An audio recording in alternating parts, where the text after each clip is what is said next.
You don't control the world, but you can control your reactions to it. Epictetus. She was emotional, not dramatic, not out of control, just full of thoughts, of feelings, of invisible questions she didn't quite know how to ask. Her voice trembled, not from fear, but from the weight of everything unsaid.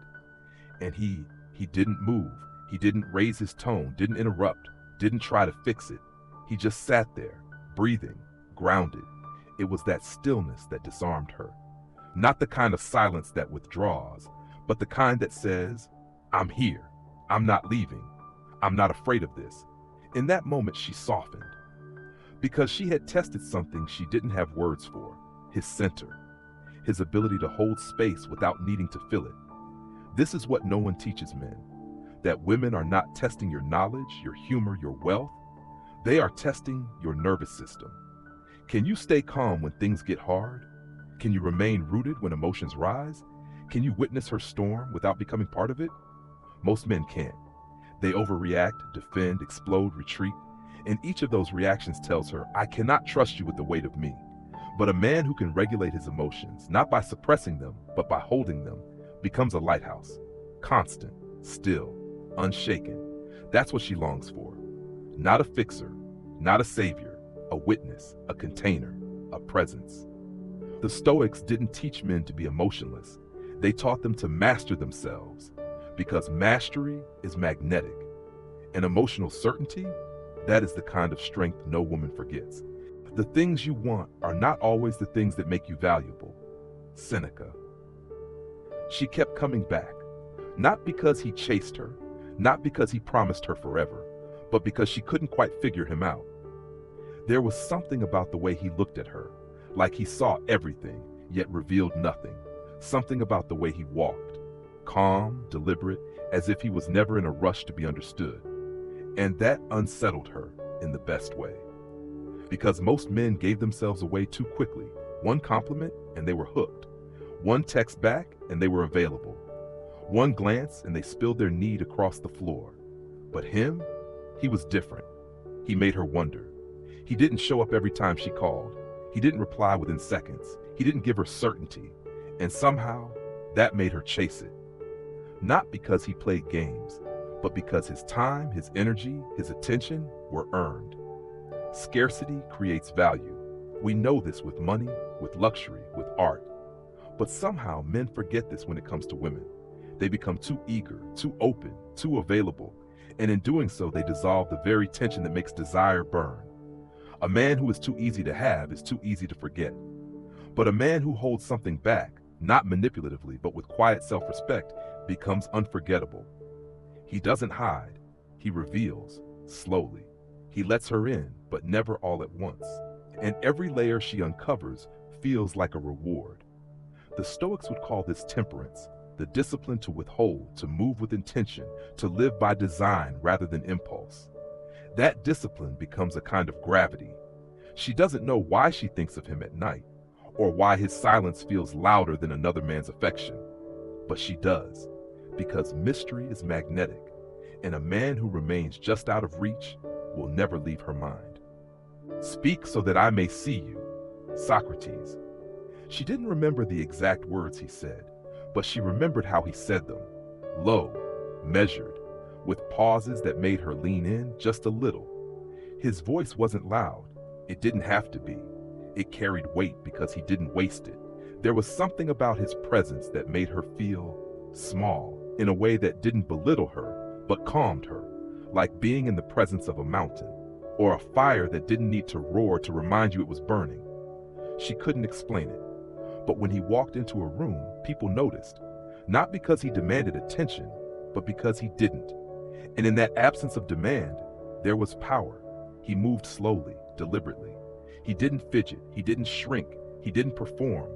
He stood like a man who had nowhere to be but here, like a man who knew he belonged, without needing anyone else to confirm it. That's presence, and it's a weakness most women can't defend against.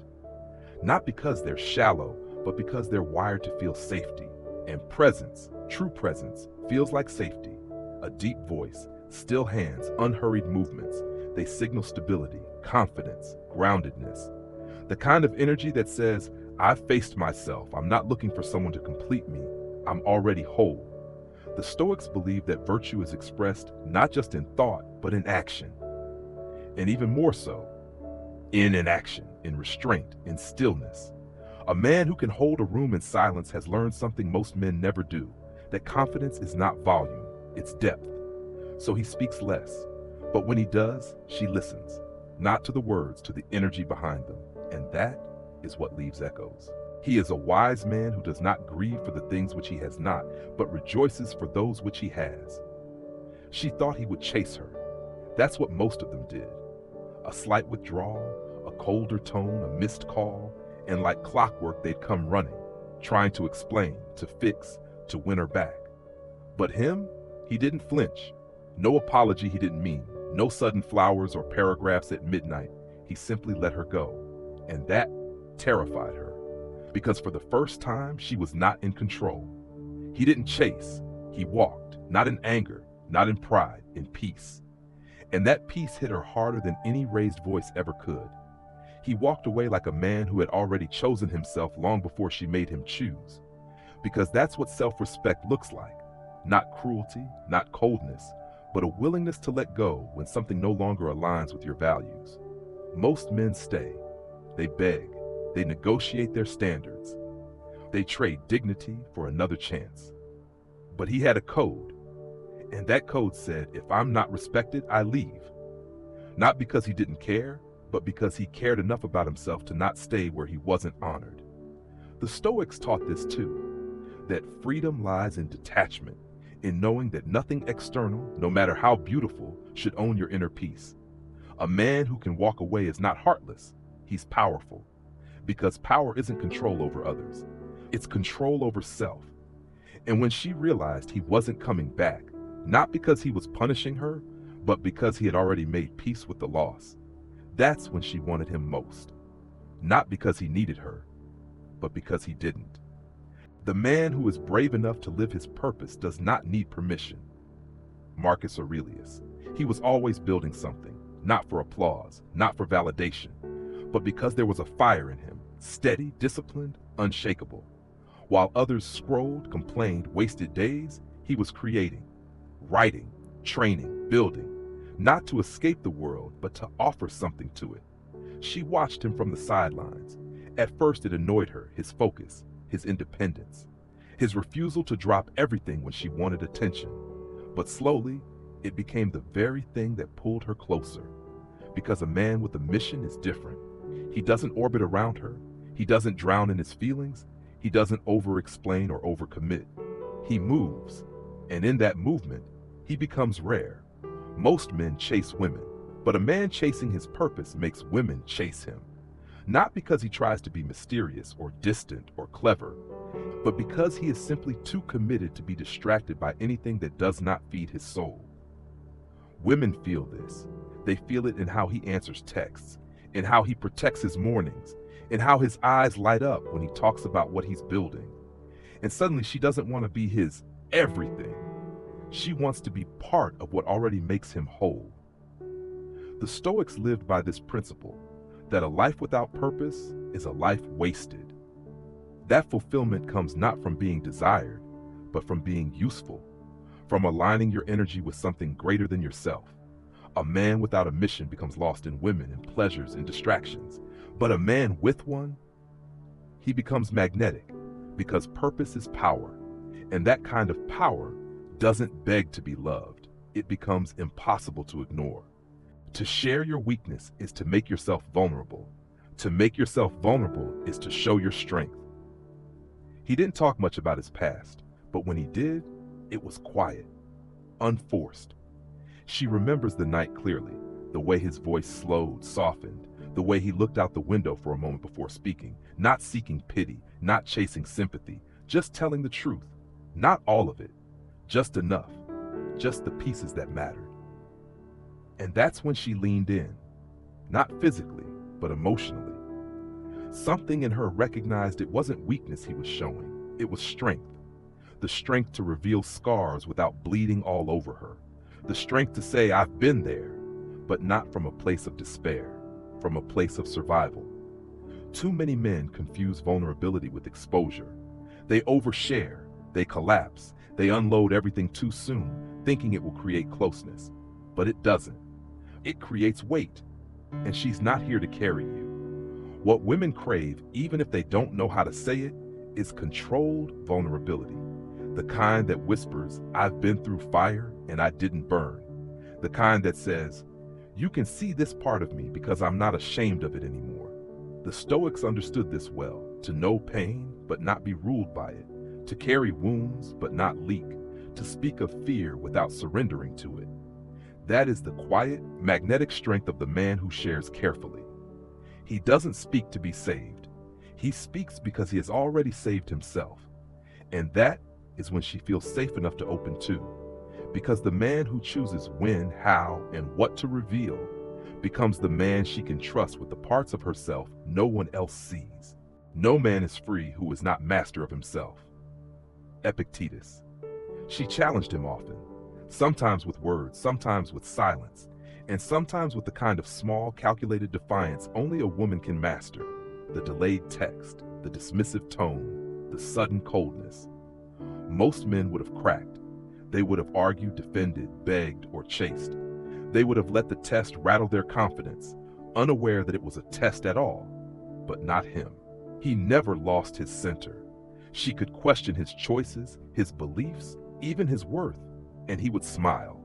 Not to mock, not to provoke, but because he knew exactly who he was. Her storm couldn't touch him, and that unsettled her. Because women test men, not because they are cruel, but because they need to feel who you are beneath your words. They need to feel the foundation. Can he hold me when I push? Can he still see me when I hide?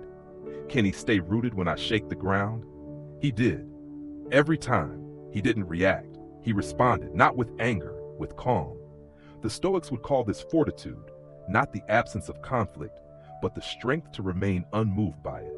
A man who cannot be tested, cannot be trusted, and a man who fails those tests loses her respect. She doesn't want to break you.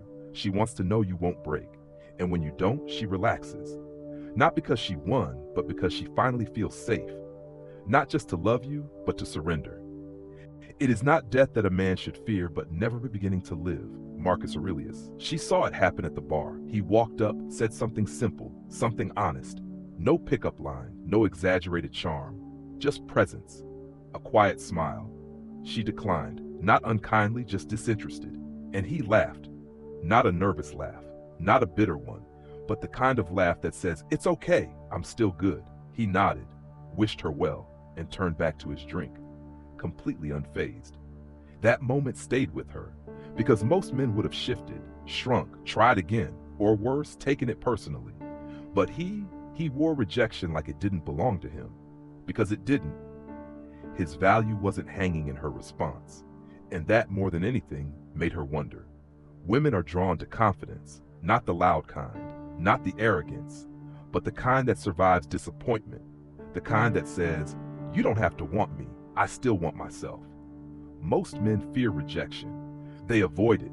They let it define them. But the rare ones, the grounded ones, see it for what it is, a moment, not a measure. The Stoics saw life this way too, that we suffer not because of events themselves, but because of the meaning we attach to them. And rejection, it's just a mirror. It reflects how you see yourself, not how others see you. He walked away that night with the same energy he walked in with. Not because he didn't care, but because he cared more about his peace than anyone else's approval. And that kind of self-respect doesn't go unnoticed. Mystery creates wonder, and wonder is the basis of man's desire to understand. Neil Armstrong. She lay in bed staring at the ceiling. His last message was kind, but brief. No goodnight emoji, no long paragraph, no signal of attachment. And yet, she couldn't stop thinking about him. Not because he said too much, but because he said just enough. He didn't drown her in attention. He didn't write sonnets. He didn't send 5 follow-ups just to prove he cared. He left space. And in that space, her mind wandered. What is he doing now? Is he thinking about me? Why do I want him more the less he gives? It wasn't a game. It was design. He didn't hide who he was. He just didn't offer everything at once. His emotions weren't locked away. They were revealed slowly, deliberately, like pages in a book you have to earn the right to read. And that mystery, it was addictive. Women don't chase men because of how much they share. They chase because of how much they withhold, not in cruelty, but in poise.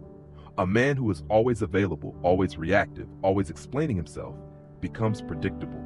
Predictability kills desire, but unpredictability, that breathes life into every interaction. The Stoics taught restraint, not to be cold, but to be in control, to govern what you offer the world and when, to let curiosity work in your favor. He didn't rush to impress her, he let her wonder, and in doing so, he stayed in her mind long after others faded. No man is free who is a slave to his desires. Seneca. She tried to tempt him, subtly at first. The late-night texts, the lingering glances, the soft hints wrapped in casual conversation. When that didn't work, she made it clearer. A photo, an invite, a window cracked just wide enough for him to step through. But he didn't. Not because he wasn't tempted, he was, but because he was disciplined. There was a time when he would have said yes to all of it, when the pull of beauty, the promise of attention, the thrill of being wanted would have been too much. But not anymore. Now he was different. Because now he understood that the man who chases pleasure becomes its prisoner, that to be ruled by desire is to be owned by anything that offers it. And he wasn't interested in being owned. She noticed.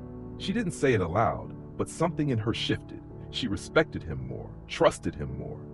Because if he could say no to her, what else had he mastered?